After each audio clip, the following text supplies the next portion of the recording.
right. Hi everyone. Yes, I'm finally more or less on time today.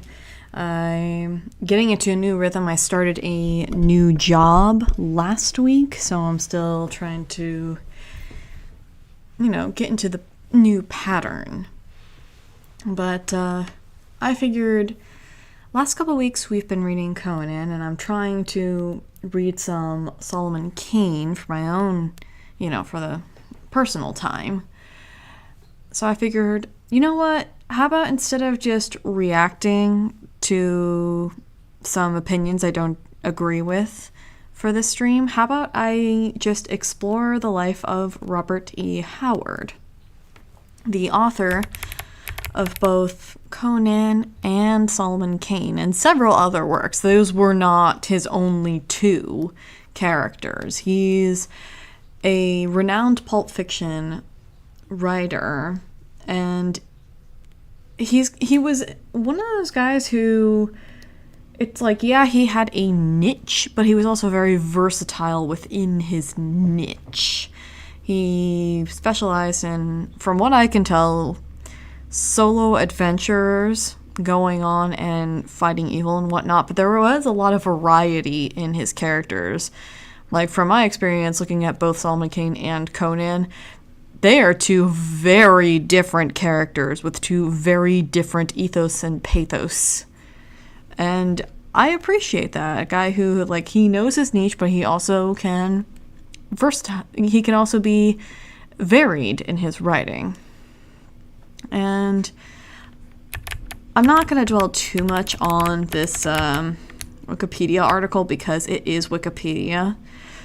But I did, skim over it a little bit. Born and raised in Texas, which honestly does not surprise me in the slightest. And he kind of looks like a mobster. So he looks like he could beat someone up if he wanted to. And it's a little strange, from a writing standpoint, how his writing is kind of similar to my writing journey.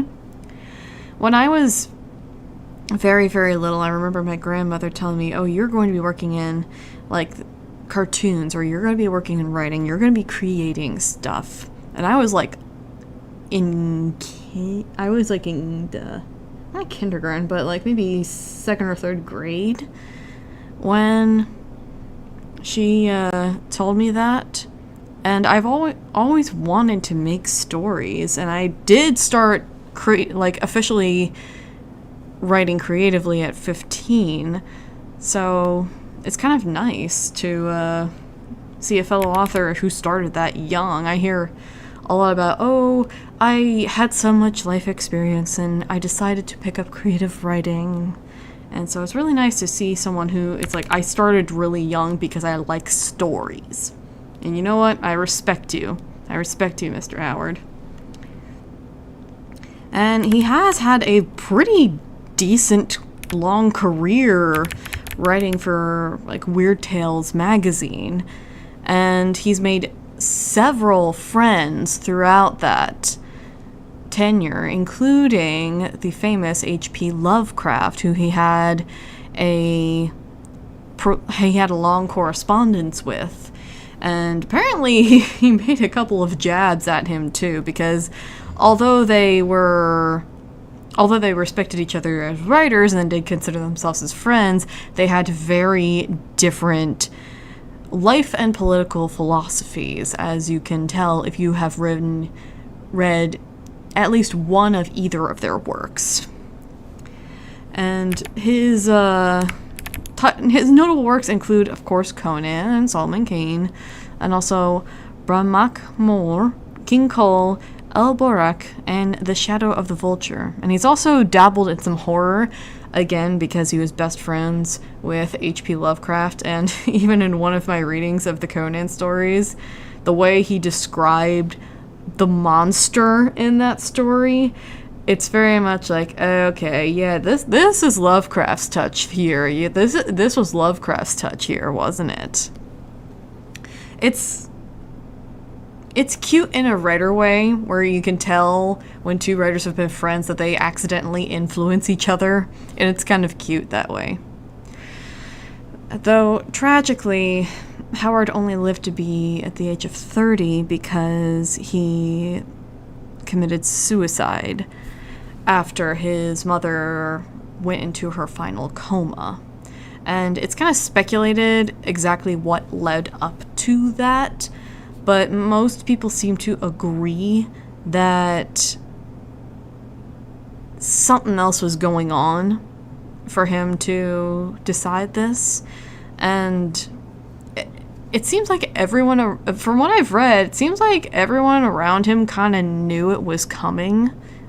So, but it's one of those things where you know it's coming, but you don't want it to come. It's very sad. And then it's like a very somber way to go, because from what I've read, he seemed like a really cool guy, like a guy full of life. So that part is actually a little shocking to me. Now, when it comes to the modern era with Robert E. Howard, that's where things get, well, when I say modern, I mean in the new millennium, and specifically post the 2010s. Because while Robert E. Howard is a pillar stone in the fantasy genre, and you see Conan in the comics, of course there's the Arnold Schwarzenegger Conan movie, there was talks about Netflix developing a Conan series, but thank God they didn't go through with that, because we all know it probably would have been shit. But Conan is kind of like in that weird area in fiction, I want to say, where yes, he is a classic character, and Robert E. Howard's works are still regarded as classics that should be read. Okay. To explain this a little better, let's go to a video. It's not about Robert E. Howard, it's about H.P. Lovecraft, but this is how the modern reader would probably view Robert E. Howard. And yes, this is overly sarcastic videos. I did really enjoy their videos way back in the day, but then their bias and their politics started seeping more and more into the videos, where it's like, I don't think I like you guys anymore. I still find their stuff valuable, and I still find some of their stuff good. It's just, with certain topics, you can definitely tell that they're progressives. I'm not even going to say liberal, they are progressives. Because apparently Blue, the one co-host, he tried to go with the whole, oh yeah, the Egyptians were black, actually, argument.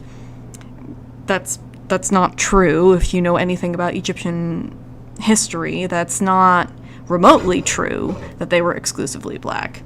But anyway, the person we're going to see is Red, and this is her talking about the works of H.P. Lovecraft, because she covered it for one of her Halloween specials. And, well, let's be real. H.P. Lovecraft was a racist back then. He was. You can't deny it. And yes, some of his racial bias did bleed into some of his work. That doesn't mean his work wasn't valuable, and that doesn't mean that he should be completely disregarded. But it's there. Like, you can't deny that it's not there. And I typically apply... I don't particularly like the death of the author philosophy, but I think with H.P. Lovecraft, death of the author is probably the best way to apply. That's the best application for that philosophy, because, yeah. Outside of the fact that he was basically afraid of everything, yeah, it turns out he's actually extremely agoraphobic, which Okay, that does actually explain quite a bit about him. But anyway, here is how Red presents H.P. Lovecraft and how I would believe modern audiences, well, the modern audiences that we keep being told about, would probably react to Robert E. Howard. It would be inaccurate to describe Howard Phillips Lovecraft as a man with issues. It's more like he was a bundle of issues shambling around in a roughly bipedal approximation of a man. Chronically depressed, hypersensitive to criticism, almost certainly agoraphobic, prone to horrible nightmares and nervous breakdowns, and thoroughly racist even by the standards of the time, it'd be easy to come to the conclusion that H.P. Lovecraft... Not necessarily, sweetie. It was, what, the 1920s, 1930s? Was simply afraid of everything. But this isn't true either. He was just afraid of everything that wasn't his hometown of Providence, Rhode Island. Lovecraft is famous for codifying the Lovecraftian horror mythos, a cosmology he created with centralized themes of cosmic horror, ancient, unknowable, and malevolent gods, and everything smelling vaguely of fish. Lovecraft's writing is famous these days for producing an overwhelming sense of sheer hopeless terror at an unfeeling cosmos, wrapped up in visceral descriptions of omnipresent rot and decay, all themes that manage to make perfect sense when contextualized with Lovecraft's life story, which was pretty much a depressing downward spiral from minute one. Lovecraft was born in 1890 to one of those well-off New England families that still thought of themselves as proper English semi-nobility, an image that became harder and harder to maintain due to their perpetual state of financial decline. Lovecraft was intermittently schooled but never really finished his education, and had access to a decent library with pretty nifty scientific texts, but had too delicate of a constitution for math, and as such made no progress beyond the basic. Bitch, we both know that you're not the greatest at math. You're a creator, so you have no room to speak there. In any of his fields of scientific study, which explains his thorough misunderstanding of non-Euclidean geometry, non-visible light, and the concept of an air conditioner. His mother was institutionalized in 1918, but unfortunately we have no idea what was actually wrong with her because the medicine of the time had a tendency to exclusively diagnose women with hysteria, aka being a woman disease. When she died in 1921, Lovecraft took it really hard, got severely depressed, and started writing The Call of Cthulhu, one of the first stories that brought themes of existential horror into his developing mythos. Lovecraft's lack of marketable skills stopped being much of a problem for him when he married a breadwinner businesswoman in 1924, and moved into his wife's apartment in Brooklyn, which he hated more than anything, in large part because New York is one of those places where immigrants happen. Oh yeah, the racism. So Lovecraft's proper New England breeding was a major source of pride for him, and basically all of his stories have seriously classist and racist themes, with his heroes being well-educated white dudes with no phonetically transcribed accents, and his villains being literally everybody else. This being good old English racism, he cared less about skin color directly and more about breeding overall, so there's a number of white people bad guys too, albeit uneducated, inbred, and poor, but it's no accident a lot of his horror is derived from people crossbreeding with other races. Part of this might have been Lovecraft's clear and obvious discomfort and disinterest with all things sexual, but there's also a bunch of racism wrapped up in there. Lovecraft eventually got overwhelmed by the horror of the outside world and moved back home to Providence, lived on a dwindling inheritance for the rest of his life, and died almost completely unknown from intestinal cancer at age 46. Overall, an unpleasant life steeped in mundane misery and crippled by fear at every turn. With the context of Lovecraft's overwhelming disgust and horror for— Alright, that's enough of that. So, Look. I don't agree with H.P. Lovecraft's personal beliefs, obviously. However, you can't deny that he was a pillar in horror. Like, without Lovecraft, we would not have horror as we know it in the modern sense. So, to just poo-poo him like that, it's not only disrespectful, but it's also incredibly dishonest. And unfortunately, this is how I feel the modern audience would say with Robert E. Howard's work. Because, well, yes, Robert E. Howard is a pillar in the fantasy genre. Let's put it this way, okay? Yesterday, I read the Conan story, The Frost Giant's Daughter.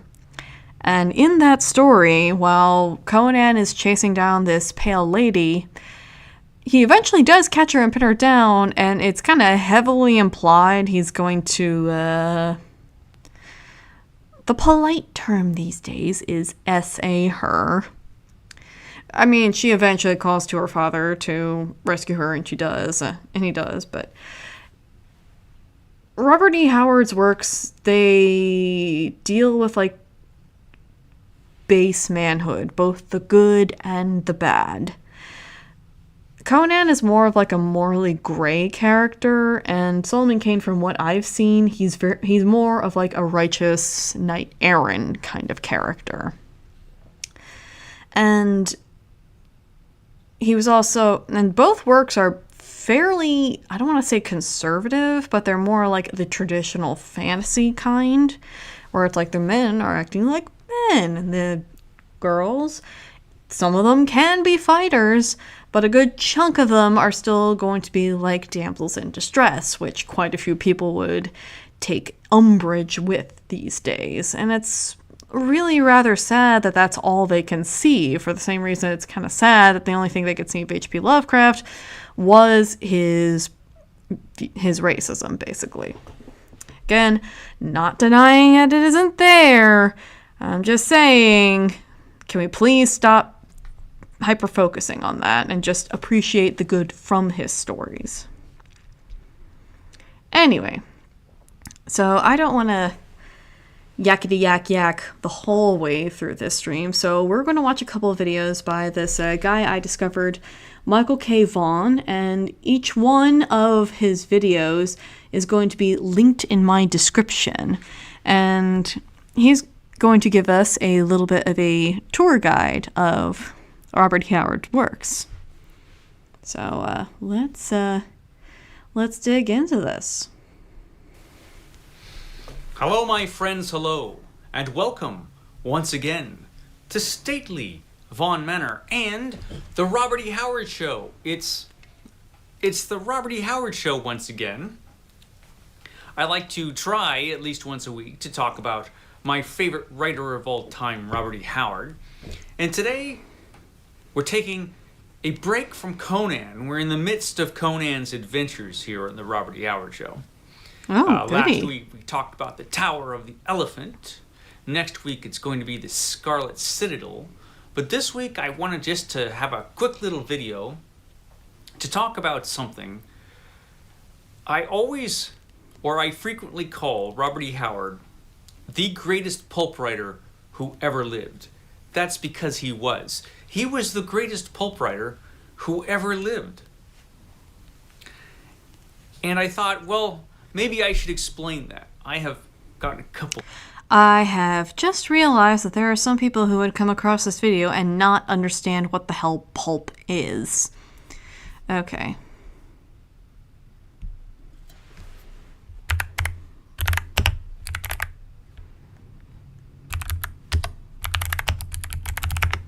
So Pulp Fiction, okay, not the movie.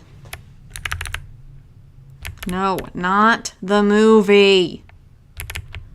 The genre.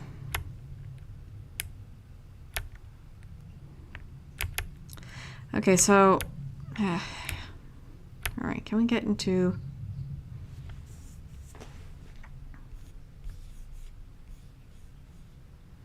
Hopefully this will be a little bit better. No. Stop giving me the Pulp Fiction movie. Okay.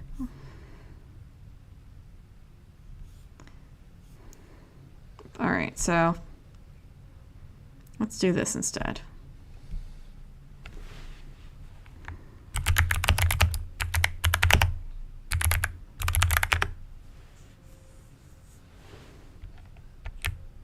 No, screw you. Screw you. I don't want to talk about you.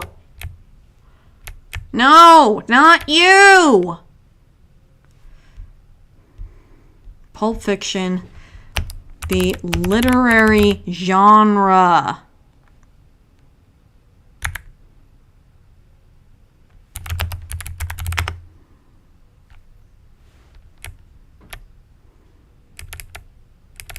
All right, so that's good.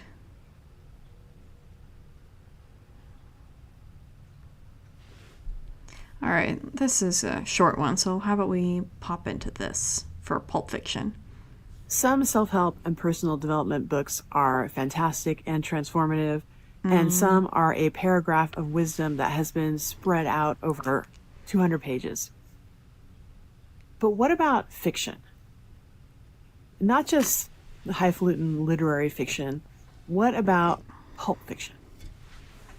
Pulp fiction, like romances and mystery novels, the sort that I write, tends to follow a structure. And that structure, there are two parallel stories going on. There's the external story, the mystery that needs to be solved, in the case of mysteries. And then there's the internal story of what's happening inside the hero or the protagonist. Well, that's a good way to put it. The protagonist starts out flawed, like we all are, and usually does not see the flaw, but keeps running up against problem after problem after problem, which is exacerbated or caused by that flaw. And unless the protagonist can overcome that's definitely Conan, and that's definitely Solomon Kane. that flaw, can look himself in the mirror and realize what's happening and confront that, he will suffer a death. It could be a literal death, or it could be some sort of soul death, or just something really awful.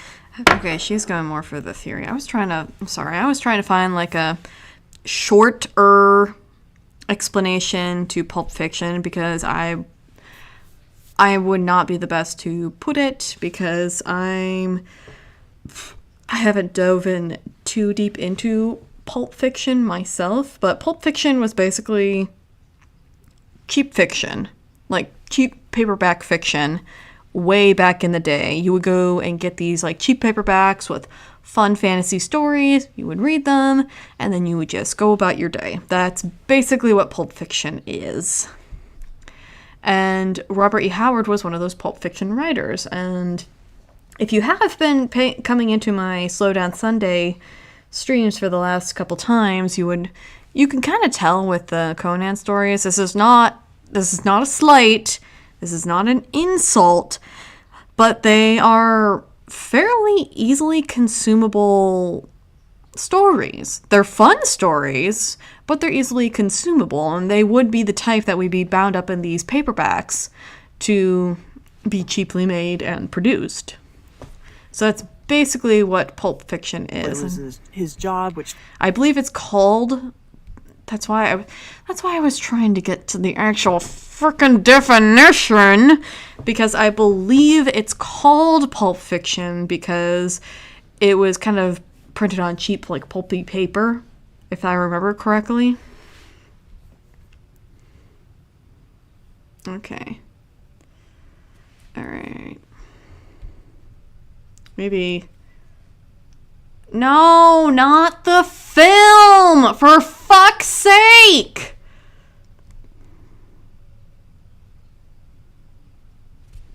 Published pulp magazines. Okay. Here we go. Type of short story, cheap storytelling that was popular in late 1800s to mid 1900s.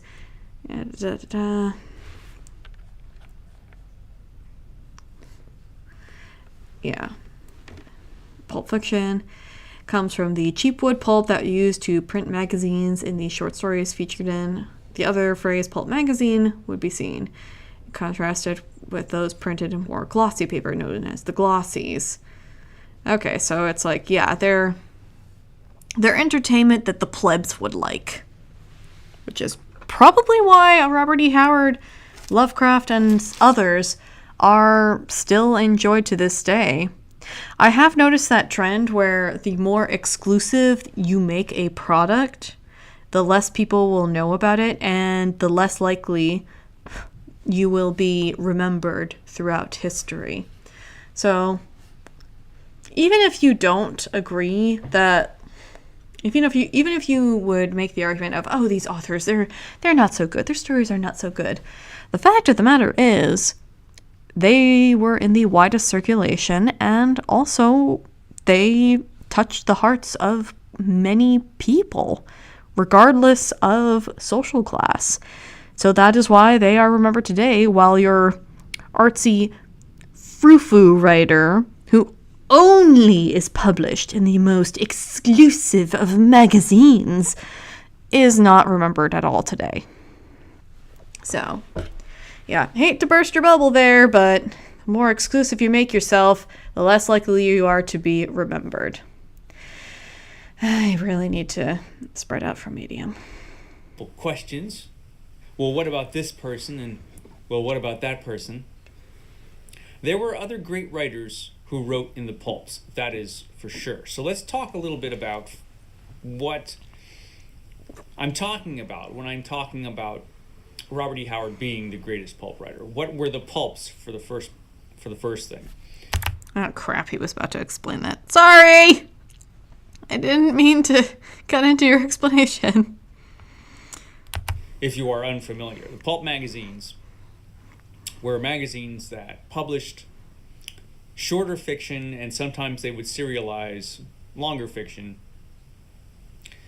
in magazine form. And the pulp magazines were popular from the 20s all the way up through until the early 1950s. And then some of them transformed into these little digest magazines, but most of them died out right around that time, to be replaced by other media, paperback books, other things. And to write for a pulp magazine, you had to do certain things well. So there were several different types of pulp magazines. There were pulp magazines on all kinds of different subjects. There were detective pulp magazines. There were Western pulp magazines. There were romance pulp magazines. There were pulp magazines about pilots. So there were air pulp magazines. There were baseball pulp magazines, boxing pulp magazines. Why the hell were the pulp stories more diversified than modern comic books? This is a criticism I have had about the comic book scene for a while. Look, I love superheroes as much as the next person, but why is the industry exclusively fixating on superheroes? There are other genres that you can capitalize on. Hell, manga is capitalizing on that, and it's not like people wouldn't be interested in those stories. Like, the past pulps have proven that people like these kinds of stories. We still get the occasional sports movie, the romance movie, and all that. So it's like, why is this one medium so hyper-focused on superheroes when you could have different kinds of genres? I mean, take Westerns. Like, Westerns was a pretty popular genre for a long while. So it's like, why not embrace that a little bit more? Why are you pigeonholing yourself into superheroes, especially now that superhero fatigue is in full effect? There used to actually be a market for stories about baseball and boxing. Historical fiction pulp magazines, you name it, there probably was a pulp magazine about it. Including weirder fiction and fantasy fiction. There were few of those, but they existed. The most popular being Weird Tales, which was Robert E. Howard's chief market. That's where Robert E. Howard published most of his major stories, along with the other giants of Weird Tales, which would be Clark Ashton Smith, a great writer who I probably have not talked enough about on my channel because he's great, and of course, H.P. Lovecraft. Weird Tales published most of H.P. Lovecraft's stories. So you had all these different pulp magazines. Now, to be a successful pulp writer, there were certain things you had to do well. For the pulps, since a lot of the fiction was short, they were very plot-driven. They tended to be very plot-driven genre stories for the most part. A lot of action. They had to move fast for the most part, depending on the type of story it was. But usually, to be a pulp story, a lot of action, had to move fast. I mean, yeah, the bus ride isn't that far. You gotta get something in there that a dude can read in the 5 minutes before he has to go to the glue factory. Didn't have a ton of time to get your story told, and usually you wanted a good pace. You know, you're getting right into this story. You're moving it right along. And the greatest pulp writers were able to do that. And because a lot of the pulps were printed during the Depression, you wanted to write as much as you could if you were a pulp writer, and that's what you did. You wanted to get as much fiction out there and sell to as many markets probably as you could, so you can get a decent income. That is a very good point, and that would explain...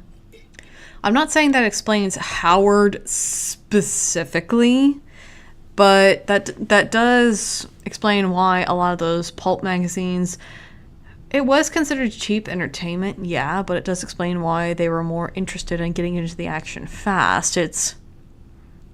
I have heard some criticism, not specifically towards pulps, but for, like, you know, soap operas, detective and crime stories and all that. It's like, oh my god, why are you getting into all this action? Some of it's so depraved, some of it's so horrifying, blah, blah, blah, blah, blah. And it's like, well, you gotta make what the people want. And when it's the Great Depression and everyone is frickin' poor, you gotta do what you can to get them pennies. So, look, I can understand criticizing it on an ethical level, but at the same time being like, oh my god, why would they do that? And it's like, well, like it or not, it's what the people wanted. And when you're a creative at a certain time, yeah, you want to write the stuff that you want to write, but at the same time, you gotta do what the people want. And the Conan stories and Solomon Kane stories that I've read so far, they're not, well, except for the Frost Giant's Daughter, which is like, okay, that I could see people getting upsetty spaghetti about. But they're not super depraved. But Howard was doing what people wanted. People wanted these types of stories. They wanted the swashbuckling. They wanted the brute barbarian cutting down the evildoers. They wanted that. So as much as you want to bitch and moan about, oh my god, it's disgusting and depraved, it's like, look, these stories would not be published if people didn't want them. And when you are running a publishing company, when everyone is poor and everyone's out for each other's throats because the stock market freaking bottomed out, like, be as mad as you want, the people wanted it back then. And, you know, not starve like people were during the Depression. Also, sometimes you might have deadlines. So you had a lot of things going on if you were a pulp writer. You didn't have a lot of space for nuance, you know. And so Robert E. Howard, he was great at all that. And he was able to go beyond it while still being what a pulp writer should be. Now, he wasn't the greatest writer who wrote in the pulps, that is true. But a lot of the other writers who went on to become great writers, or very well-known writers, they all had something else going on, I think, with their fiction and with their intentions for their fiction. I made that point last week with that one article who was insisting that Conan the Destroyer should have been a horror in the same vein as a Lovecraftian horror. And I don't know if my point was clear enough on that, because I wasn't trying to shit on that writer too badly, because it's like, look, I get it. You don't like Conan the Destroyer. A lot of people did not like Conan the Destroyer, and I get it. But at the same time, Conan the Destroyer is closer to what a typical Conan story would be than Conan the Barbarian. And insisting that, oh, this needs to be more like Lovecraft, why isn't this more like Lovecraft? You're kind of missing the point that it's not Lovecraft, okay? If you want a Lovecraft story, go read Lovecraft. The pulp writers, while they had a similar like theme or vein to them, like some of them could be incredibly similar to each other, the fact of the matter remains that they were different. And it's because they were different that they were able to stand out and become the greats. So it's like, bitch and moan all you want, but the reason why you know them today is because they aren't like the other writers. I guess I'm stuck on that point because that's such an odd complaint. Like, there are so many other stories that have Lovecraft influence, dude. Why are you so mad that this movie isn't like Lovecraft? Like, that is such a weird criticism to have. Robert E. Howard was a pulp writer through and through. That's what he liked. That's what he was interested in. That's the kind of story he enjoyed. So he really was perfect for it. He was a natural storyteller, I believe. And these were the kinds of stories he was a natural at, and the kind of stories that he enjoyed. He didn't have any literary pretensions. He wasn't a big fan of literary fiction. Now, there were other writers, like I said, who were great writers. You have Raymond Chandler, who wrote in the pulps. He wrote in Black Mask magazine. So did Dashiell Hammett. Two writers who have gone on to be considered really great writers. They are in the Library of America. They are considered literature. And I think they both had literary pretensions. They had something that they wanted to say in their fiction that was beyond just pulp type of fiction. They had other things they wanted to work out and say.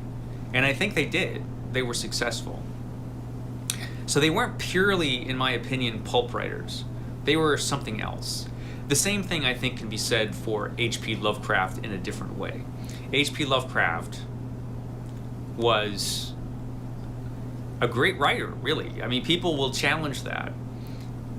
But he was. And again, another writer who managed to make it into the Library of America and Penguin Classics, and he's considered now a classic writer, one of the most influential horror writers of the 20th century. He probably is the most influential horror writer of the 20th century. And again, with Lovecraft, he wrote in the pulps because nobody else would publish what he had to write. He was only interested in writing weird stuff. He was only interested in writing horror and I'm finding it so funny going through this video with the pulps. And I'm sorry if it seems like I'm deviating so much from Robert E. Howard. This is still a Robert E. Howard stream. But it's like, you can't really talk about Robert E. Howard without talking about the Pulp Fiction. So I apologize if I'm spending too much time on this topic. But I'm laughing to myself because I'm finding it very funny that basically the writers that we praise today were essentially indie writers. Like, they were working outside the typical industry with standards. So, seems like the same thing that was then is now, where the publishing industry, or, well, to put it frankly, they're a gaggle of snots who just can't appreciate when something good is happening until it's too late. And then, once the writer is good and dead, they come in and praise him and try to sweep in all of the royalties by republishing his work. By the way, if I die a young death, I want all of you to fight to keep my shit from going into the mainstream. Early science fiction and that kind of thing. He wanted to write that. He was driven to write that. And he considered himself an artist. And he didn't like revising his work. He wanted to just, he hated that whole process. He thought, I'm just going to write it once. And if it's not good enough, tough. He did not like revising things. I highly disagree with that philosophy of writing. I am one of those people where I will not feel comfortable with my writing until I have edited the shit out of it. Mostly because I know I'm a dummy to a certain extent, and because I know that I'm a dummy, I refuse to believe that my work is good the first try, so I have to rewrite it a couple times to make sure it is perfect. Which is something, as a pulp writer, if you're a working pulp writer, you do. And Robert E. Howard did. If something was rejected, and there were notes to the rejection, well, I'd publish it if you did this, he would do that. Good. That's what you do. do. He was a working writer. And his best stuff was published in Weird Tales, his fantasy, adventure, and horror stuff. And I think that's the stuff he liked to write the most. He also liked to write historical fiction, and he liked to do that a lot, but there were not a lot of markets for that. But he had a pretty steady market in Weird Tales, and he really loved to write that kind of story. And I think it shows. But he was also really good at other things. He wrote a lot of boxing stories. And he had a steady market for his boxing stories. He also... There in the Savage Tales of Solomon Kane, there's an in memoriam letter that was written by H.P. Lovecraft way back when, where H.P. Lovecraft made a point to talk about how Robert E. Howard was into exercise and physical fitness, and he's into that. So that factoid does not surprise me in the slightest. And by the way, having read that in memoriam, this is, I mean no disrespect when I say this, but I kind of suspect H.P. Lovecraft may have been autistic. It's just the way he words things, the way he worded things in the in memoriam, it does kind of come across as like kind of autistic. Not in a disrespectful way or in a bad way, it's just he kind of sounds like Sheldon. That's what I mean by that. However, I will say that the in memoriam, when someone autistic, they really, really love something, and the way that they express the way that they love something is they make a giant-ass video essay where they go into every little detail about the thing to just further platform how amazing they think it is. That's kind of how the in memoriam reads. In memoriam reads as a very autistic dude who just lost his friend and he wants to express to the world how amazing his friend was by giving you every single detail he knows about his friend so you can appreciate how amazing his friend is. It is dry, but it's also sweet in a way. Like, Lovecraft was trying to give you every single detail he knew about Robert E. Howard because he doesn't want the world to forget about his friend. And I think there's something just so sweet about that. And I'm sorry if people are offended by the way I described that. Also wrote humorous, tall tale type of Western stories. He had a market for that, and those were successful. He was really good at what he did. He was the best. And the reason why, I think, isn't just that he liked writing that type of thing, and this is where his focus would have been anyway, is this type of story, is that he was able to put himself so fully into his stories. I've read a bit of this before, but for the purposes of this video, I will read it again. This is from H.P. Lovecraft. After Robert E. Howard died, after he took his own I did not pre-watch this. I swear to God, I did not pre-watch this. Holy crap! life, at the young age of 30, H.P. Lovecraft was shocked and deeply saddened because they wrote a lot of letters to each other, and they had become close correspondents. They were friends from a distance. And Lovecraft was a big fan of Robert E. Howard's work. They were big fans of each other.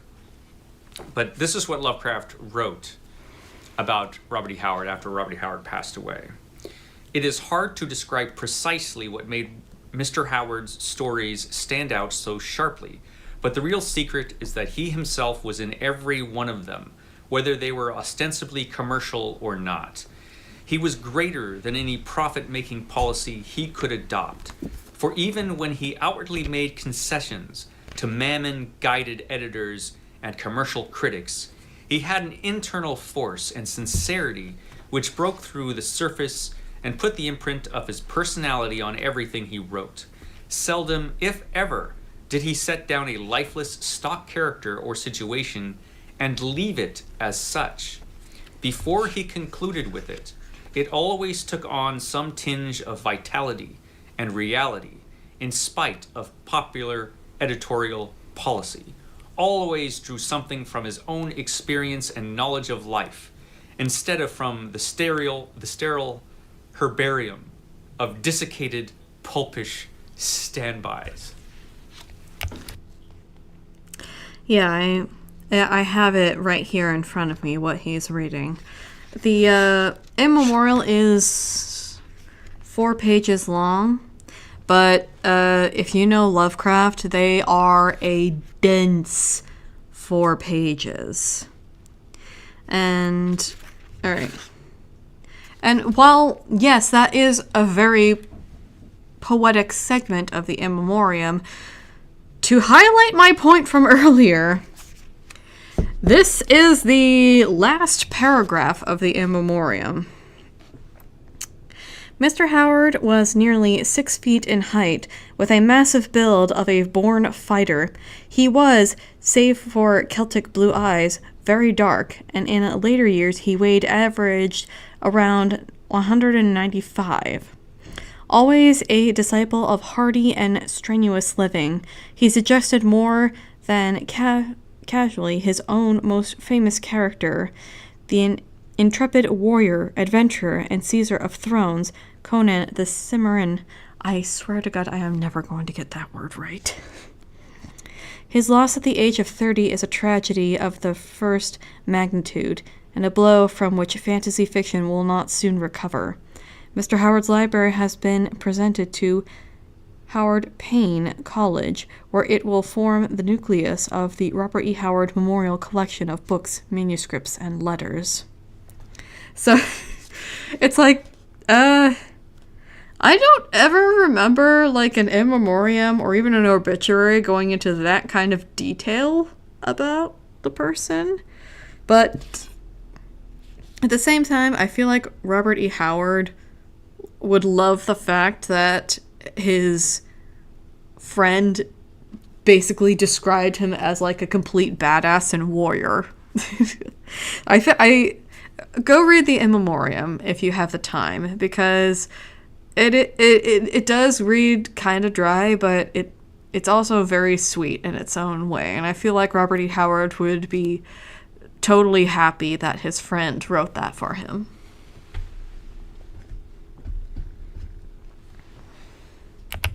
And that's true. Robert E. Howard put himself completely in what he wrote.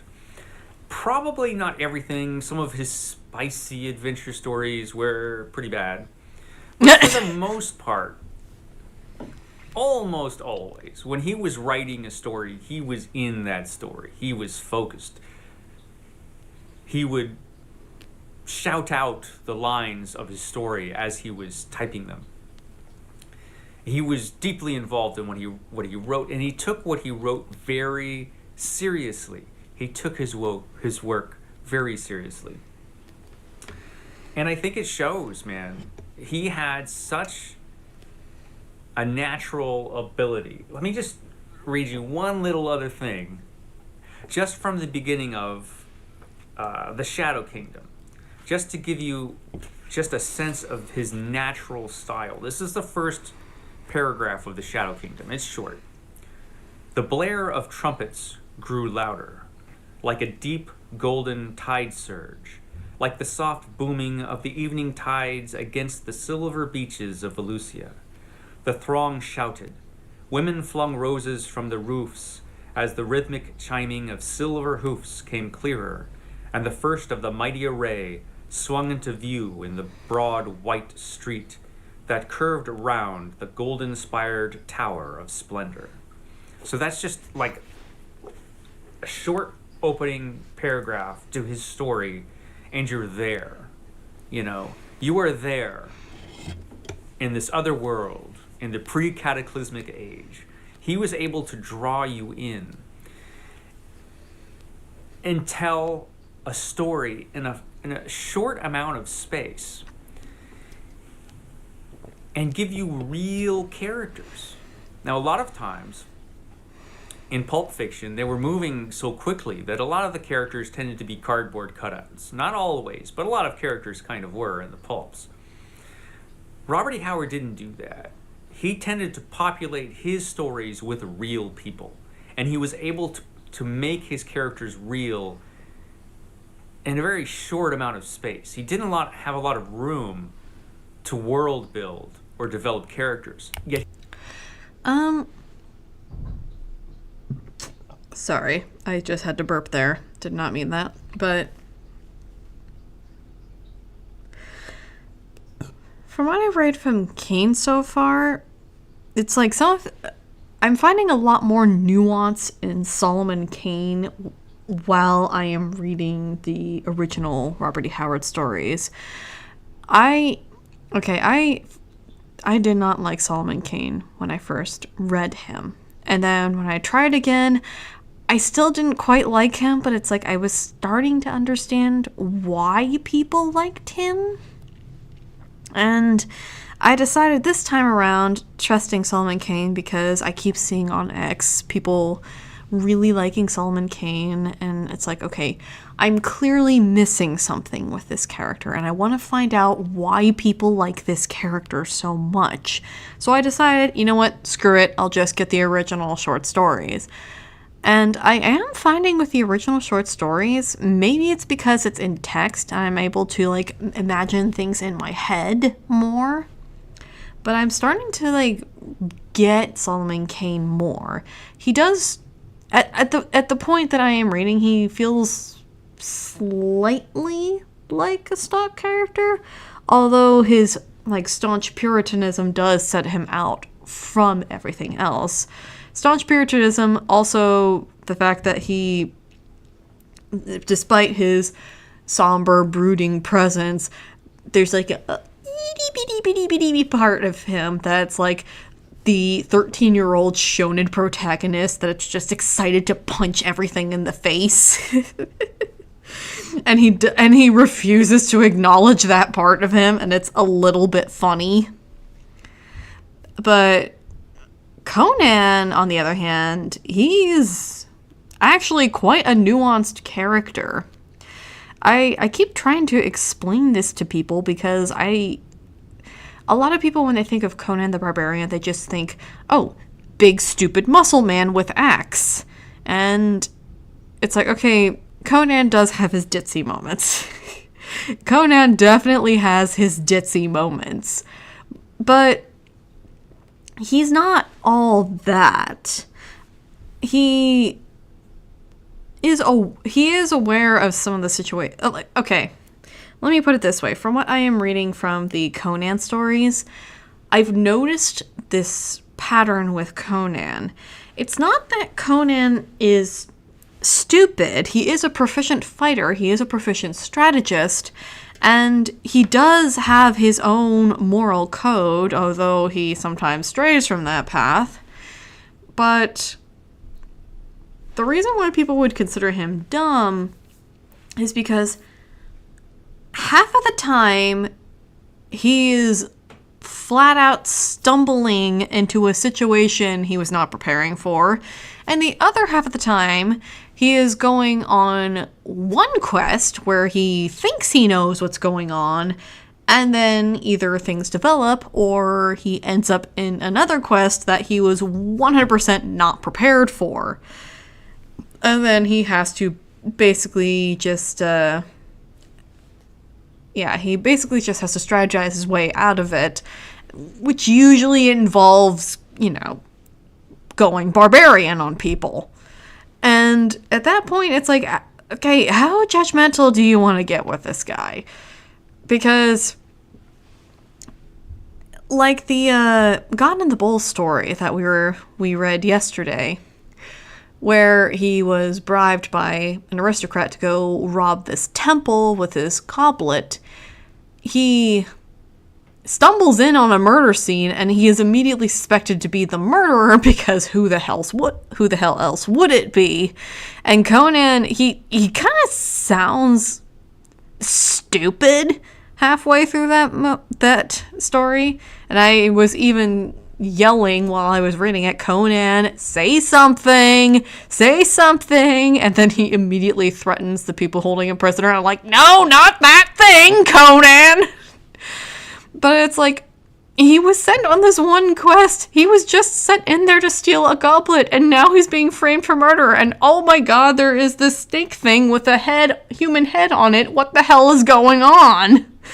So it's like, how much grief do you want to give the guy? You would probably react in the same way Conan did in that story.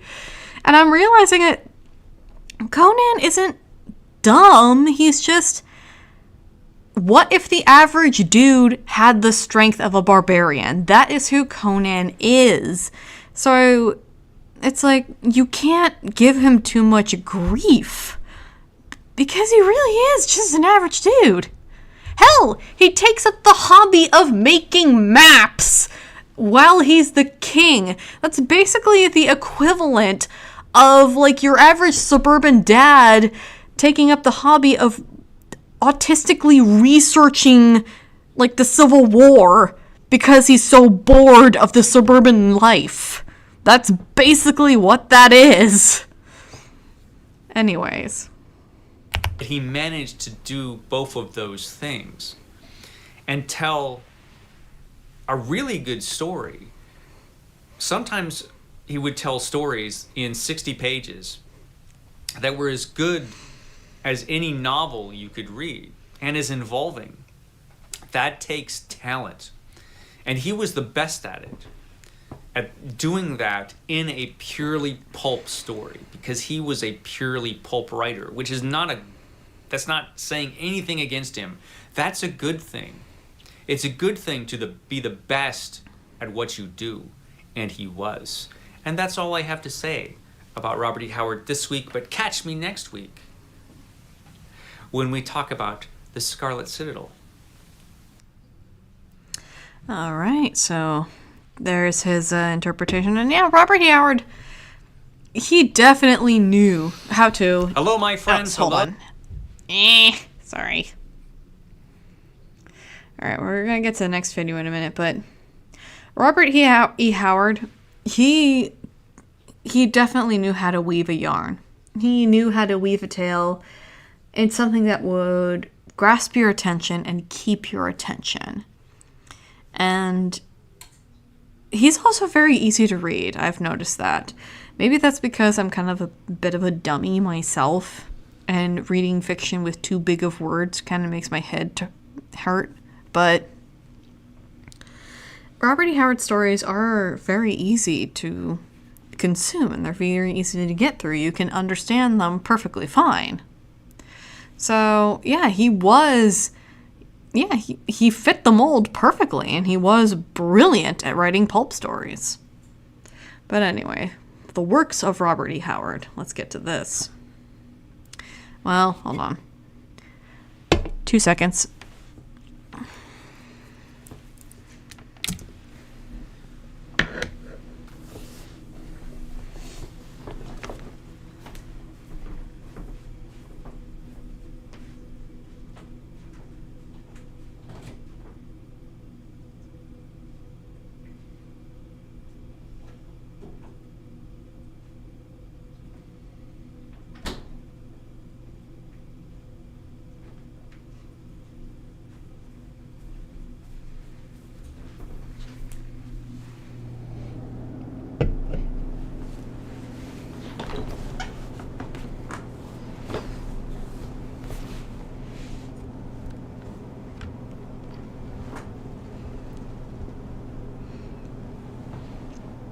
Alright, back. Sorry. I am still drinking the 3 Floyds that my boyfriend got me yesterday. Right now working on Chain Sword, and the next is Zombie Dust. So I think this is pretty fitting for a stream about Robert E. Howard. Hello, my friends, hello, and welcome once again to Stately Von Manor, where today we're going to be talking about the work of Robert E. Howard. Robert E. Howard, the greatest pulp writer who ever lived. Robert E. Howard, who is famous for his creation Conan the Barbarian, the character so many of us are familiar with, if only from the films and the comic books. He also has been in TV series. He was even a cartoon at one point. But nothing could match the original Conan character from the original Conan stories created by Robert E. Howard. Robert E. Howard, a phenomenal writer who wrote like nobody else. Robert E. Howard could draw you into his stories in a way that few writers can manage. When you read a Robert E. Howard story, you experience that story. It's almost as if the process of reading is forgotten. This happens easily in his stories. And boy, did he come up with some great stuff. Most of his stories were published in Weird Tales magazine. His first story, a story called Spear and Fang, first appeared in Weird Tales magazine. By the way, if any of you want me to read any other pulp fiction in the Slow Down Sundays, please let me know. I am willing to put a pause on the Conan readings so to explore other genres. The only reason I'm focusing on Conan is because, well, the copyright's about to be up, and I don't think anybody's going to copyright strike me for reading Conan on stream. I want to get the permission to read Elric of Melniboné on this channel, but haven't gotten that yet, so whatever. So if you have any suggestions for my readings, please make sure that I'm not going to get ass blasted by the copyright system. Which was a story about prehistoric people. It was basically an adventure story. There was no supernatural element in that story. Most of his stories that appeared in Weird Tales magazine did have supernatural elements in them. That's usually what you found in Weird Tales magazine. Now, he did not just publish in Weird Tales magazine, though. He also published in some other magazines because he wrote many different types of things. He not only wrote horror stories and adventure stories and fantasy stories, he wrote historical adventure stories, he wrote boxing stories, he wrote westerns, he wrote a lot of stuff. And he wrote a lot. And so his fiction would appear all over the place. The stuff that we are most familiar with now are his fantasy and adventure stories, of which he created a lot. He also wrote a fair amount of horror stories. Many of those horror stories are in his series of stories that are based off different characters. His horror stories, I've mentioned before, can be found in this volume. The Horror Stories of Robert E. Howard. Excellent volume. Oh yeah, I have the Conan stories and the Solomon Kane stories I have are by the same publisher, and I've seen that, and I feel like once I'm done with these volumes, I'll check that out too. Because he does seem like he is capable of writing horror. But it's like when he wants to write fantasy, he's gonna write a fantasy. If he wants to write a horror, he's gonna write a horror. And if you try to interpret one from the other, it kind of defeats the purpose. A lot of his fiction can be found in these Del Rey editions from Ballantine. These are great books. Not all his fiction can be found in that set of books, but most of his really good stuff could be found. I'm going to talk about all of those and some other things that you can find elsewhere. It should be mentioned. Shade. I don't know. My first thing is Shade the Changing Man.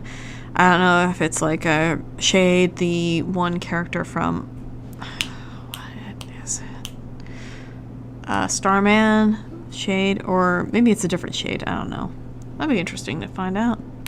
That a lot of his fiction can be found pretty cheap or free as ebooks, but the editing on those could be a little tricky. You know how it is. You tend to get what you pay for. So I'm going to just be talking about what you can find in print. And you could find a fair amount in print. I'm going to talk about his series characters first, because those are the stories that are best known. And deserve to be, because they're really, really, really good. So, I'll start off with one of his early characters. That would be Solomon Kane. I have that book. This is a really interesting character, Solomon Kane. You can find all of Solomon Kane's adventures in this Del Rey book right here. There is Solomon Kane himself. This has some really great illustrations in this volume. The illustrations in this volume are by Gary Gianni, and you can get some just really good. Oh my gosh, yes, that interior page. Let me back that up a little bit.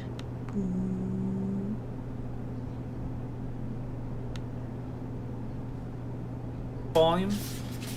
The illustrations in this volume are by Gary Gianni, and yeah, that right there on the right is pretty good. The portrait on the left is also very good, but the one on the right, maybe it's because I'm a comic nerd and it gives off that comic vibe, but it is very good. The one thing, and I wrote an article about it a little while ago about understanding Solomon Kane, though I'm now realizing that even when I wrote that article, I never truly understood Solomon Kane because I don't know. But anyways, it still gives off that comic book vibe to it that I really, really enjoy. And I think it's really nice. I don't know. Why do I like the rough comic book art over the almost photorealistic portrait? Something in my brain is broken. you can get some just really good illustrations in this book. So Solomon Kane was a Puritan adventurer. A Puritan adventurer. He was kind of a religious zealot. Kind of a religious zealot? He was a religious zealot. It says so a couple times. And he followed a path of what he felt was duty all throughout the world.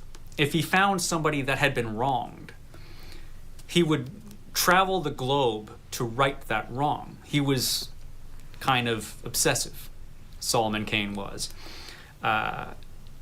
Very interesting character and very different from the other characters that Robert E. Howard came up with.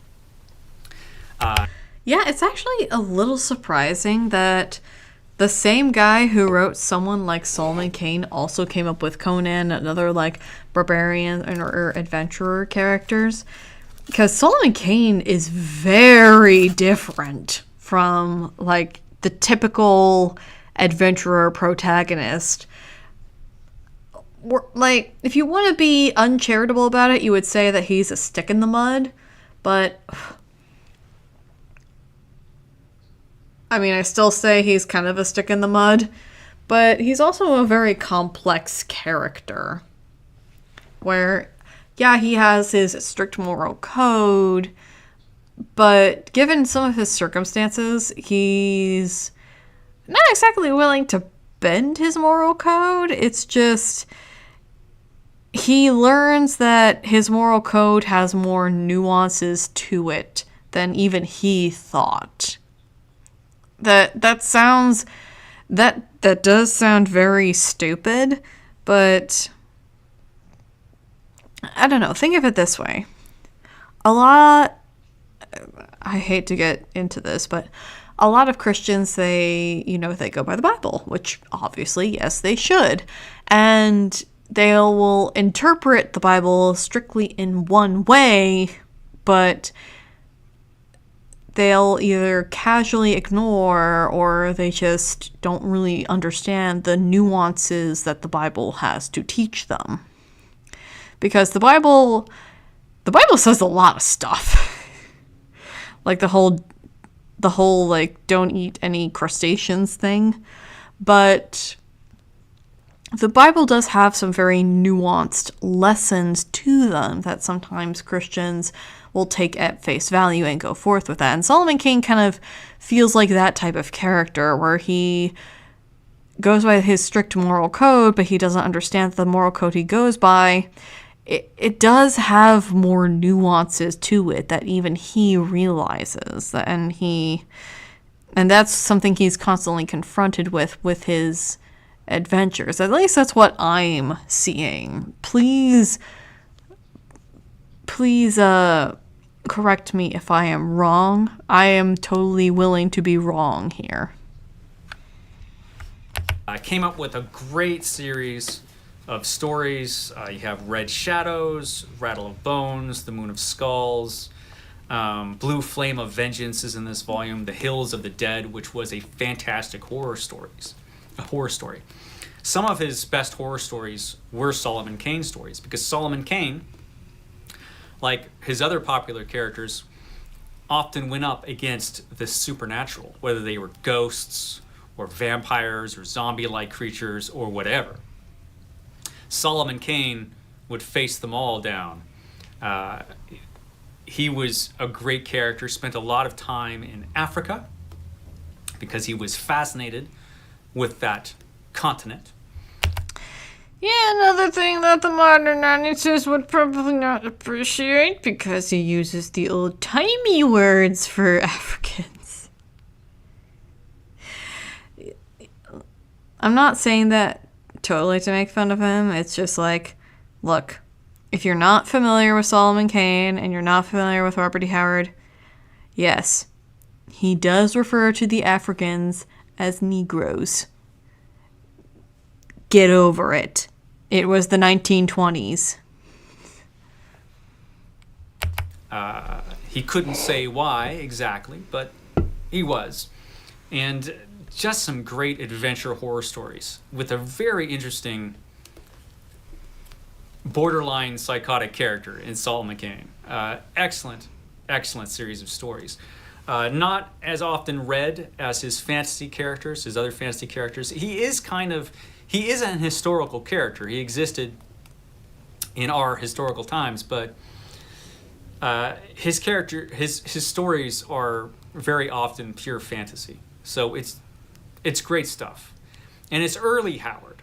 So you get a real sense of his development as a writer reading through these stories, because he developed a lot as a writer when he was writing these stories. So this is an excellent volume and an excellent character. A character I've spoken of before is Kull, King Kull, who was born in Atlantis and had to flee Atlantis. He was of a he was in a small tribe in Atlantis. Atlantis wasn't the advanced civilization that we. I'm just now noticing that I'm looking at this book and Cole. It has Robert E. Howard, creator of Conan, but it doesn't have that for Solomon Kane. Probably because Solomon Kane is more well known than Cull. So the reason why the reason why it has creator of Conan for Cull is because people will see that and be like, what the heck? And then they'll see creator of Conan. It's like, oh yeah! Whereas with Solomon Kane, it's slightly more like it speaks for itself. We often think of as Atlantis in the Howard stories. But he fled from Atlantis and he became a number of things. He was a gladiator, he was a slave for a while, but he managed to fight his way to become a king, and he became the king of Valusia.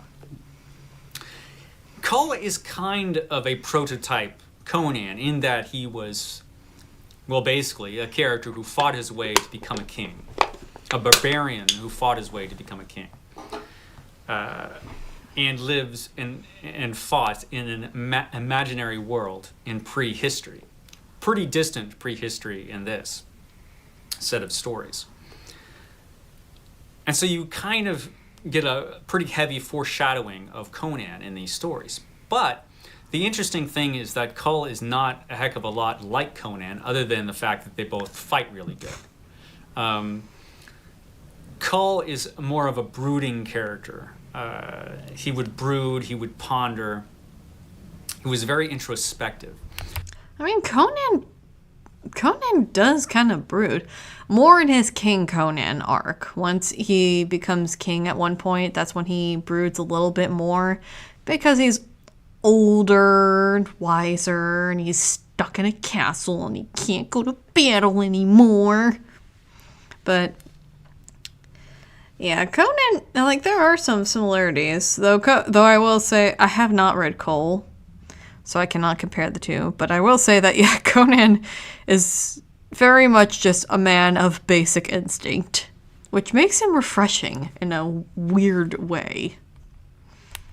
I suspect that Cull was a lot like Robert E. Howard, whereas Conan was the person that Robert E. Howard wanted to be. He wanted to be like Conan, but he was a lot more like Cull.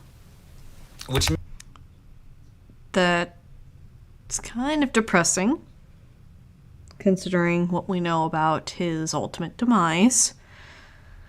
But carry on. Makes Cull an interesting character to read about. This brooding king who was also savage and could be set loose as a savage pretty easily. You didn't want to mess with this guy. This volume is fantastic, has great illustrations by Justin Sweet. That's a great cover. And this really that is a cool captures picture, yeah. the feeling of this book. A set of stories that takes place in such a distant past. Everything is kind of barbaric. Even the cities have a kind of fantastic, unreal, dreamlike quality to them. The story. Something I find very funny is, look, everybody knows Conan the Barbarian. He's a barbarian. Everybody, like, Robert E. Howard, he almost kind of specializes in writing either barbaric characters or people who are otherwise, like, kind of okay, but they can have their barbaric moments. And the most well-dressed, well-groomed, and well-read people love that shit. There's something kind of bizarre about that. 'Cause, okay, yeah, you do have your, classical greasy neckbeards at the comic book shop who love Conan, but also, like, the people who, like, seriously love Conan and, like, other Robert E. Howard works, it's bizarre because it's like, wow, you're all, like, supremely well-read, and you're also, like, chill, well-groomed, dressed. You're, like, the complete total opposite of Conan. What the heck? And even Robert E. Howard was kind of like that. So it's like, do you guys all just secretly wish that you could go crazy one day? I'm not implying anything, but I'm just saying that maybe like Cole or Conan or even Solomon Kane, it's just like some sort of catharsis. Or it's like, yes, we got to be civilized. We need to be civilized, but at the same time, that barbaric heart beats in all of us, and that barbaric need to right whatever wrongs is happening, whether it's for the law or not. So maybe that's like the real true like heart of Robert E. Howard. It's righting the wrongs no matter how lawful or how barbaric you need to be, you know? Stories all have that kind of feel. So really great set of stories, the Cull stories. Now the Cull stories at one point do cross over with another character that Robert E. Howard created, which was a really interesting character. And that was Bran Mac Morn, the Pictish king. Bran Mac Morn was a king in Britain. He was a king of the Picts, which were British tribesmen. But the Picts in Robert E. Howard are kind of different than the historical Picts. There really were Picts, but in the Howard stories, they're quite a bit different. They're more barbaric, actually. They're more savage. I'm noticing a theme. And Bran Mac Morn was their king, and he was fighting the Romans, trying to keep his people free of the Romans who were invading Britain and taking over Britain. Just now realizing that's basically the same plot of Asterix and Obelix, but okay. At the time. And you get great stories in this volume because Bran Mac Morn, again, is a very interesting character. A king of this race of savages, basically,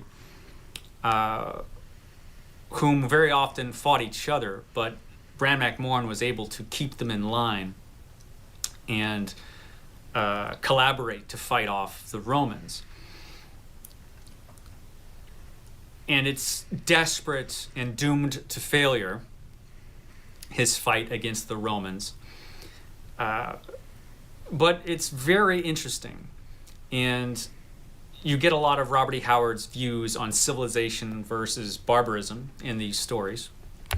I did read something. It wasn't on the Wikipedia article. It was here, the short biography of Robert E. Howard by the herfoundation.org, where you remember back when I said that H.P. Lovecraft and Robert E. Howard, they were friends and they did correspond frequently, but they also had very different political opinions and very different just like societal opinions in general. And let's see if I can find it down here.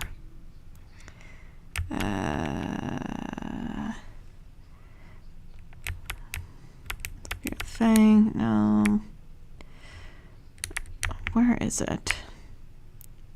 Because they did get into their like very specific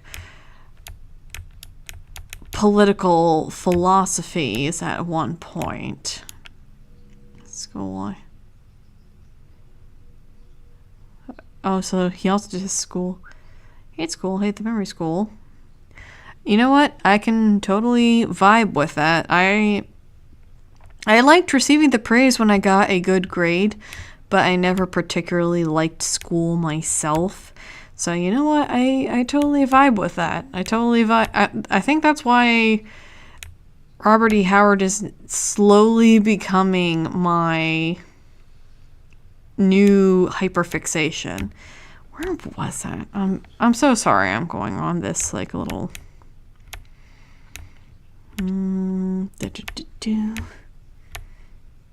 All right, hold on.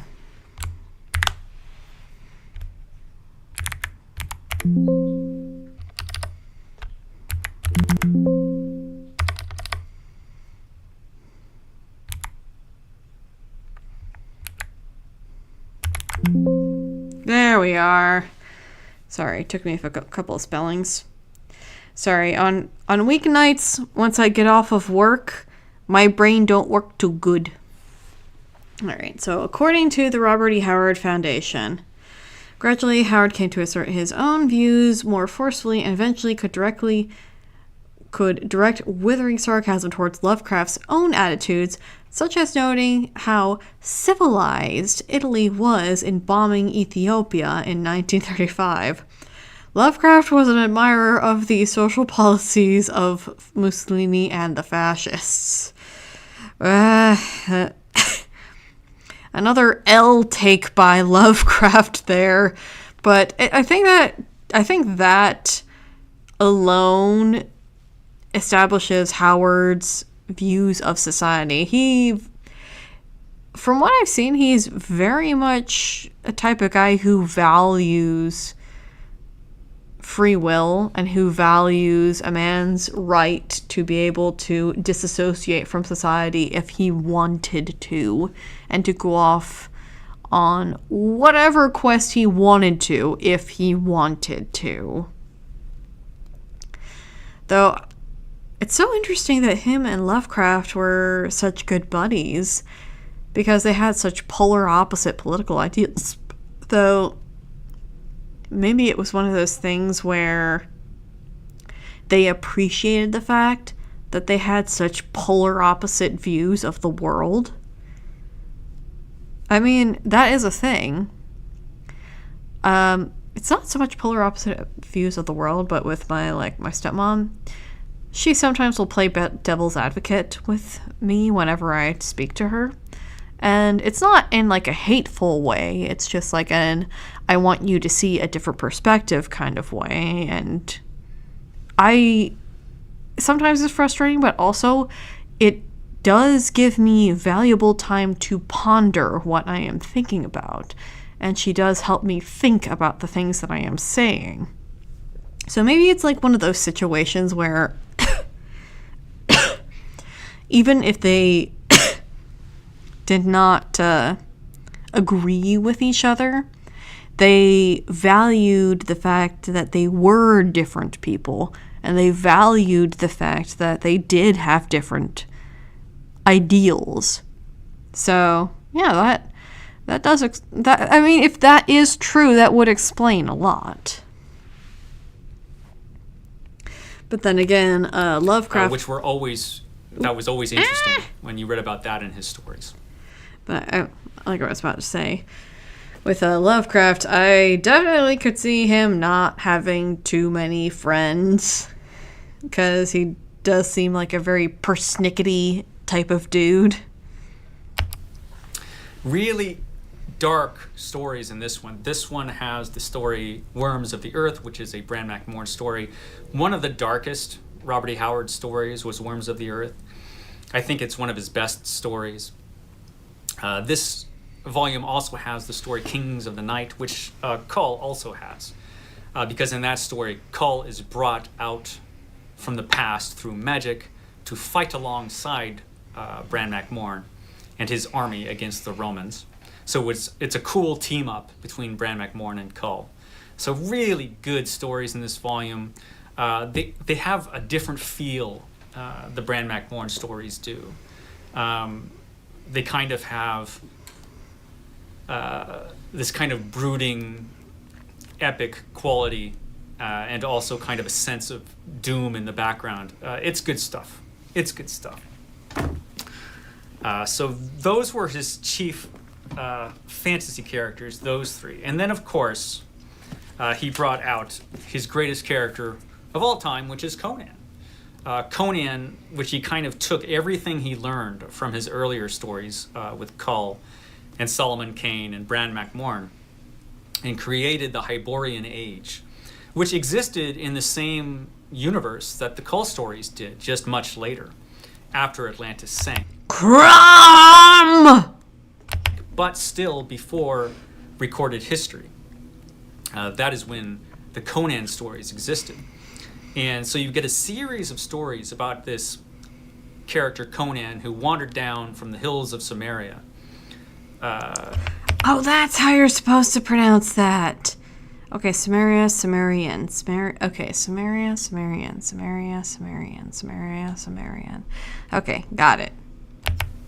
A barbarian who wandered into civilization and started with nothing and made himself king of the greatest nation of his age, and did it through a series of fantastic adventures where he took on different roles and different jobs. He was many things, Conan was.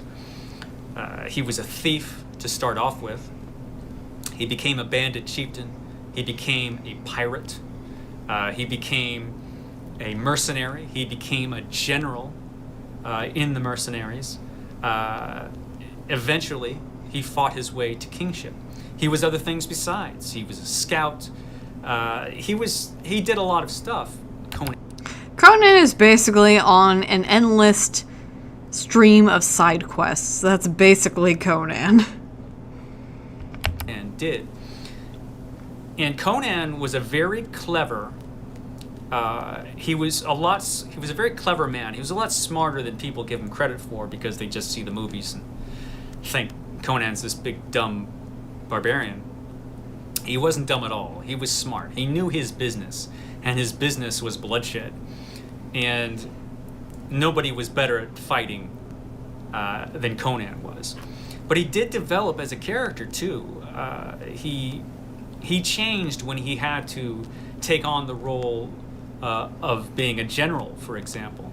Once he found that soldiers who depended on him for their lives, once that happened, he was a lot more careful than he would be on his own.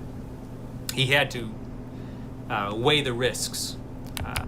I'm thinking of that one quote from one of the X-Men TV shows where it's the one where I think it's X-Men Evolution, but it's where Wolverine is way older than the other X-Men. Like, the other X-Men are basically teenagers, except for Professor Xavier. Professor Xavier is still the same age, and Storm is around the same age. But the other X-Men are teenagers. And Wolverine, he is very much still the tough guy, and he was very much willing to throw in a fight. But the moment he was put into a teaching role, he's immediately much more careful and much more, like, protective of the kids.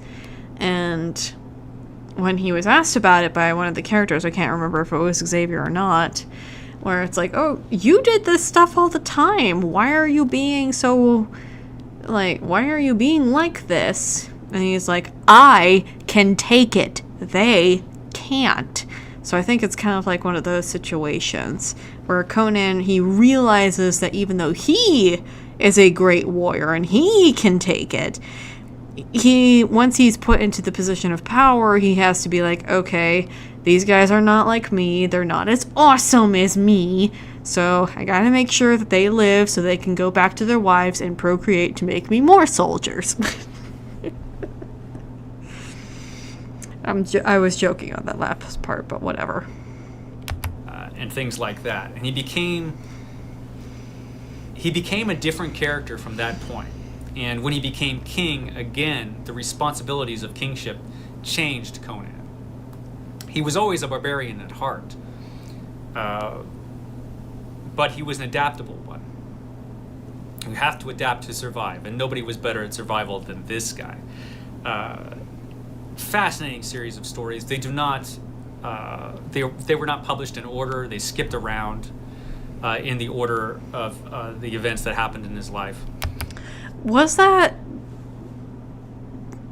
Howard's doing, or was that the book publisher doing? Someone please leave a comment, because I've noticed that too with the Conan books so far, where it jumps around between Conan the King, Conan the Warrior, Conan the I'm just doing whatever the hell I want. So someone please leave a comment to explain that, please. The first story was a story when he was already king. The second story was one of the first chronologically of Conan's saga, when he was still a thief, and it kind of bounced around from there time-wise. And Robert E. Howard's own explanation of that is that if you were just talking to an adventurer in a tavern or something, and he was telling you the stories of his life, he wouldn't tell them in order. He would just tell them to you as they occurred to him. And that's how Howard wrote these stories. He wrote them as they occurred to him. And what a great set of stories they are. Fantastic adventure stories. Fantastic fantasy stories. Even though Conan is well known, I kind of feel like Conan is underrated as a fantasy series. He influenced a lot, Conan did. So those were his main fantasy series. I feel Conan... I've mentioned this before earlier in the video, but it's so strange how Conan keeps being put down, and I'm sure Arnold Schwarzenegger did his best to portray Conan, and at least in Conan the Destroyer, it was a lot closer to the original Conan, like I said. But it did do a damage on the Conan character because people only saw the barbarian aspect. They did not see how multifaceted this character was. Because, like I said, Conan isn't dumb. It's just, most of the time, he isn't quite in the loop of what the hell is going on, and he just kind of has to go with his instincts, and his instincts just happen to be lop someone's head off until we can figure out what the fuck is happening. But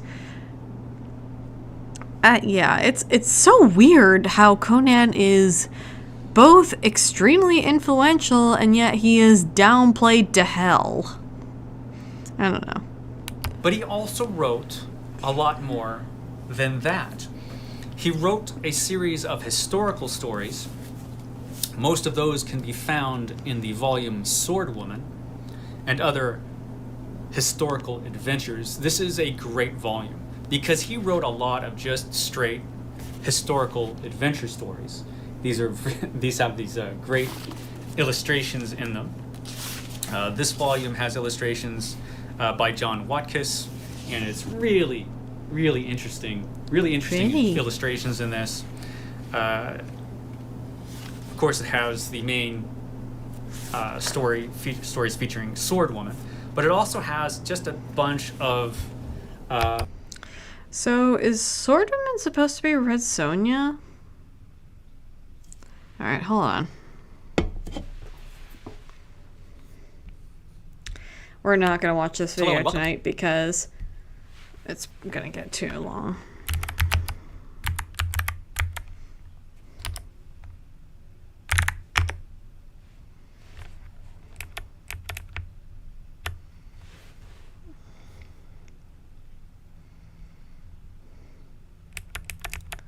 Okay, so Red Sonja was not a creation of Robert E. Howard. Oh, Barry Windsor Smith, yeah. So, alright, because Red Sonja is commonly linked to Conan, and a lot of people, including myself, assumed that she was just part of the Conan mythos, and it's like, oh no, she's just an original character that was created in the 70s, which, I mean, it's fine. It was a bit surprising for me.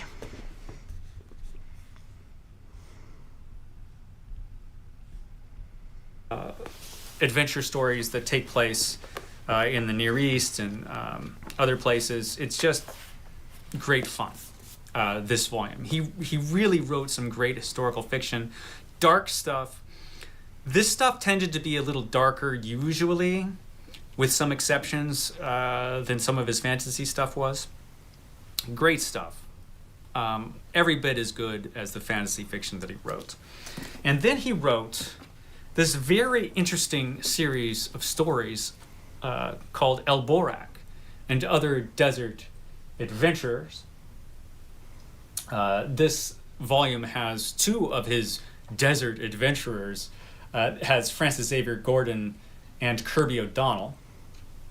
And so these were basically Americans in the Middle East who were having adventures around the turn of the century, turn of the last century, and the early teens and 20s. And these are just great stories, just a great series of adventure stories. They are dated, as all pulp fiction is, but I really...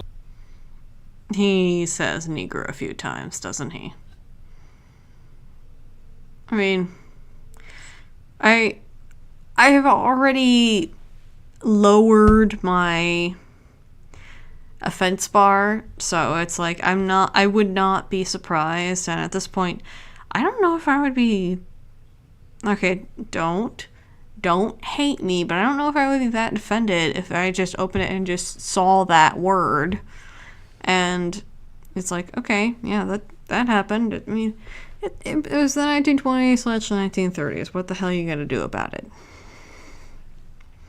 Like this set of stories, this set of adventure stories.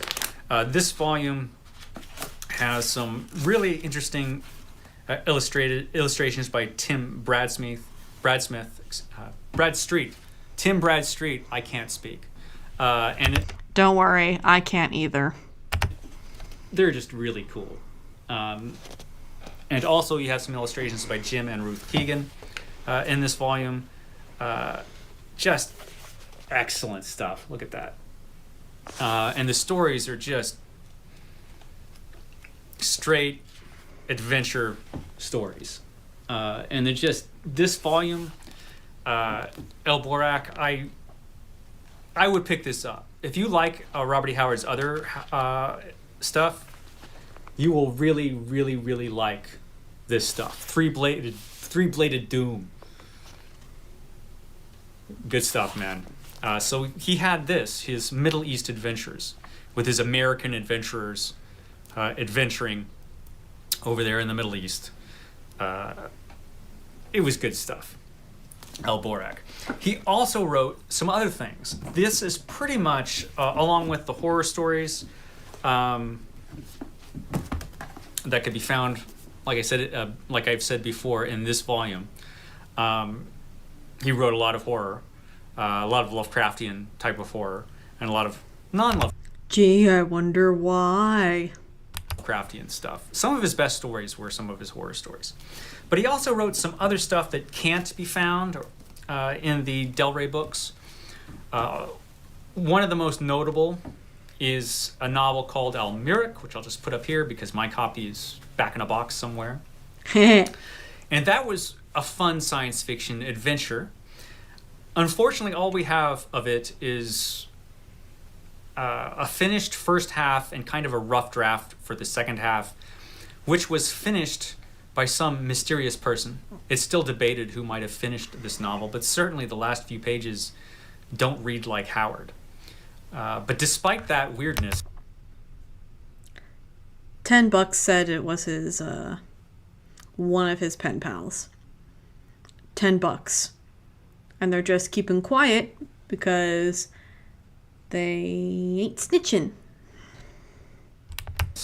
Almeric is a lot of fun. It's a take off of John Carter of Mars, that kind of story, interplanetary adventure, sword and planet stuff, but with Howard's voice and one of Howard's tough guy characters. It's great, Almeric. Not the perfect Robert E. Howard story. It's a little rough, that's for sure, but still worth reading. He also wrote his boxing stories. He wrote a lot of boxing stories. The pulp magazines, they would come out with stories on everything, sports stories. Considering the popularity of Hajime no Ippo and other boxing anime like that, it's kind of weird that the Robert E. Howard boxing stories haven't become compiled, because, Hajime no Ippo is not super duper popular, but it is like a very steadily, decently popular series. So, why don't either tell Del Rey or tell whoever to translate Robert E. Howard's boxing stories to Japanese, ship it off to Japan, and see how it performs there. Because I feel like the Japanese would at least appreciate it. As well as detective stories, airplane stories, just all kinds of stories. And there was a market for boxing stories. Robert E. Howard not only was interested in boxing, he was also an amateur boxer. He was part of a little fight club, actually, in Cross Plains. They would go to the local ice house and have boxing matches, and he would box. Robert E. Howard was tough. He built himself up into a tough guy, and he would box. And so one thing about his stories, they do have a sense of realism. He knew all about fighting, and you get the sense of that in his boxing stories. They tended to be humorous boxing stories. He had a couple different boxing characters, and they'd have humorous adventures. To me, if you've read a couple of them, you kind of get the idea of what they're all about. They're entertaining, but I don't think they're in the same class as his other fiction.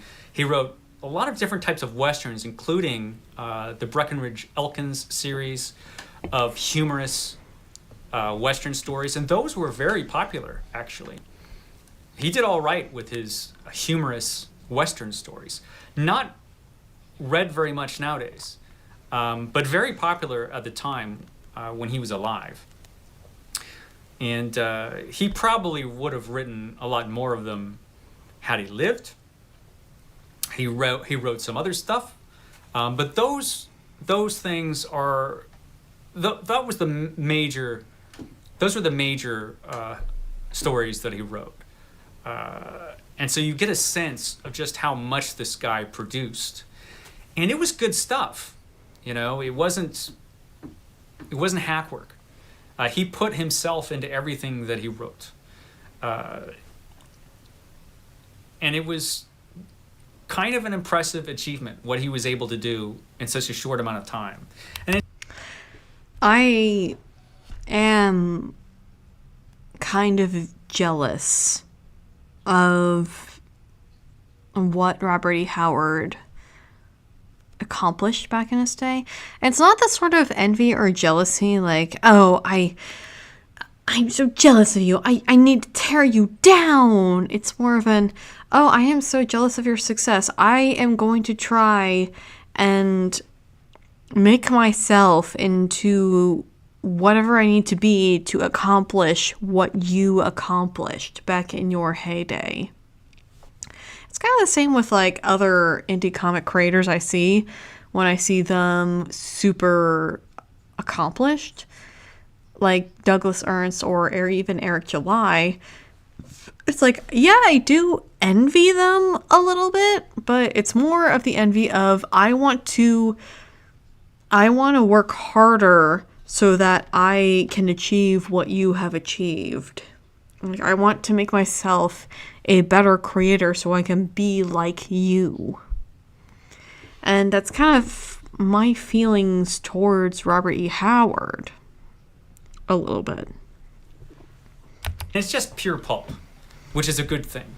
Just pure pulp stories. I would recommend anything I just mentioned. But that gives you an idea of just how much he wrote. And we're going to be talking more in detail about his stories next week. I also want to recommend, if you're interested in Robert E. Howard, the individual, there was a great biography written by Mark Finn called Blood and Thunder, The Life and Art of Robert E. Howard. There's Robert E. Howard right there looking just like you would expect him to look, frankly. Robert E. Howard, he was interesting. He was kind of... And don't any of you fucks try to say anything about his physique. There's this weird idea going around about physical fitness, especially like the physical physique of what you should have if you're physically fit. And it's like, if you're physically fit, you gotta have like a six-pack, you gotta be like so buff and blah, blah, blah, blah, blah. From what I have seen, most of the strongest men out there, construction workers, they're farmers, they're boxers, or even if you look at videos of strong men, if you see the videos of strong men, they, at first glance, they kind of look pudgy until you see them do their workouts, and it's like, holy crap, you're strong. But a lot of bodybuilders, the point of bodybuilding is to look aesthetically appealing. Strength is involved, yes, but the whole point is to look aesthetically appealing. When it comes to applicable strength, they don't got it. Like, they will get their asses handed to them by farmers, by like deep sea fishers, by construction workers, by Marines, and none of those guys, I mean, though they are in the shape of a man, they don't look like fat, but maybe they kind of look like semi-pudgy at the very most, but they could very easily kick your ass, and I believe Robert E. Howard, he would have been a guy who can easily kick your ass if he wanted to. Kind of a genius in his own way, living in his lonely Texas town. I like the back cover as well. I like to drink a little bit of beer once in a while.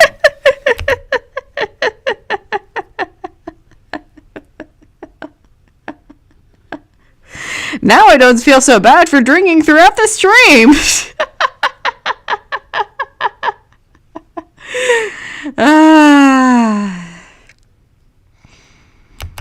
Of course he would, just as you would expect him to. But this is an excellent biography by Mark Finn. This could be the best book written about Robert E. Howard in 20 years, if not more. This is really, really great. It's important stuff. And it's really well written. You find out all kinds of cool things about Robert E. Howard. Recommend this highly. So there you go, the work of Robert E. Howard. I look forward to talking to you folks more about him and about his work. So I will catch you next time. All right. Yeah, we are not going to have time for anything other than that. So I'm going to go ahead and end the stream there. We are not doing that. I keep forgetting I have autoplay on this account. But yeah, we're going to end the stream there. Hopefully you had some fun with me as we stumbled along this journey of Robert E. Howard. So thank you for watching, and I'll see you all